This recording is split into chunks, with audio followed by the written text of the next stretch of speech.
morning, everyone. Good morning, teacher. Today, my group will present the Global Leadership Insight. Okay, let's start.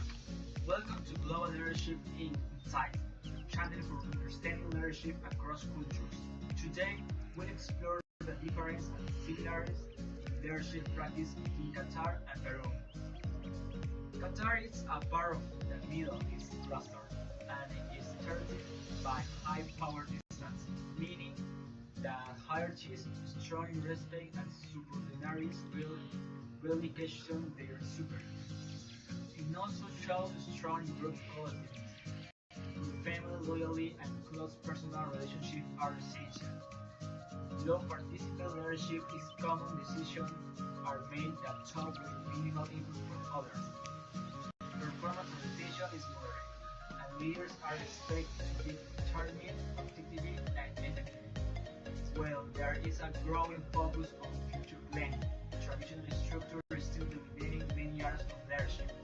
Comparing this to Peru, we also find hard-child tendencies but leadership shifting toward more participatory and active models with greater emphasis on corporate social responsibility and transparency. Contrast, Qatar business ethics are shaped by Islamic law. Personal connections play a crucial role in decision making. So, while Peru is opening of the modern ethical practice, Qatar maintains a more traditional and relationship-based approach. Now we are going to talk about internal and external stakeholders. Now let's explore how internal and external stakeholders influence leadership in Qatar and compare this with Peru. For internal stakeholders, including investors, managers, and employees, Qatar follows a strong hierarchical model. Decisions are mostly by top leaders, often men with little employees' participation. Family ties often influence who holds powers, and communication tends to be indirect and diplomatic to avoid open conflict. Regarding external stakeholders, the state plays a dominant role in Qatar economy. Government, institutions, and the royal family are involved in many key industries. Social norms are deeply shaped by religion, influencing everything from dress codes to gender segregation at work. Labor unions have little power, especially compared to what we see in countries in Peru. In Peru, workers enjoy more legal protections and union activity. Although gender gaps and corruption still exist, the overall business environment less religiously influenced and more open to employee participation. Now is I talking about the real life leadership in Qatar. The first is the Sheikh Emir Tamim bin Hamad, the current ruler of Qatar. Under his leadership, the country launched the Qatar Nation Vision 2030, development three promote sustainability, education, and economic diversification. Emir Tamim's style is authoritarian, but the future orientation reflections of Qatar, his power distance. The second, now I'm talking about the woman. The name is Mosa bin Nasser, one of the most influenced Arabic women. She leads the Qatar Foundation and he is a strong advocate for education and social development. Despite culture limits, her transformation leadership show how women success to traditional frameworks. And the last one, I now talk about the CEO of Qatar Airways. Her name is Abar Baker. Known for fraud results, drive leaderships, he had turned Qatar Airways like a class airlines.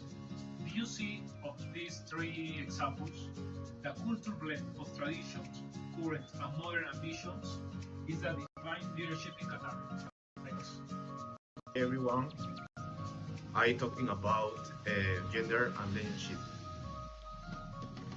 Let's now focus on gender and leadership in Qatar. In recent years, women in Qatar have gained access to quality education and some leadership roles.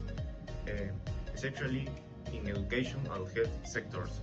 However, they still face cultural and legal limitations that restrict their presence in executive leadership positions.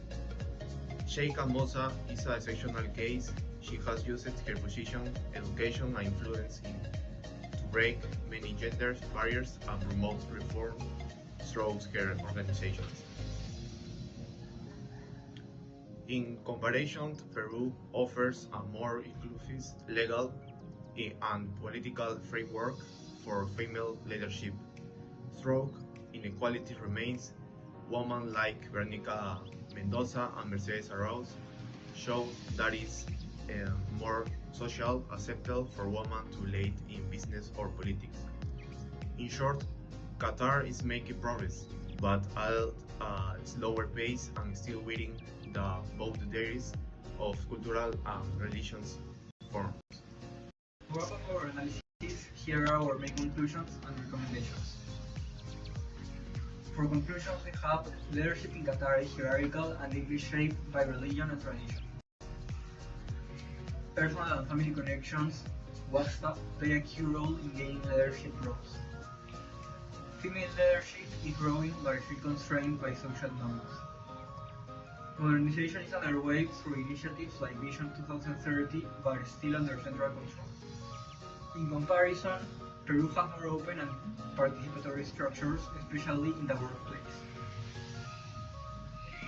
For recommendations, we have respect local hierarchies and religious norms when doing business, build strong personal relationships, trust and connection matter, use indirect and respectful communication styles, promote inclusion while respecting cultural boundaries, look for collaboration opportunities in education, technology, and sustainable development. Thank you for watching our video of cross-cultural leadership. We hope it gave you useful information into working with leaders from both Qatar and Peru. Thank you.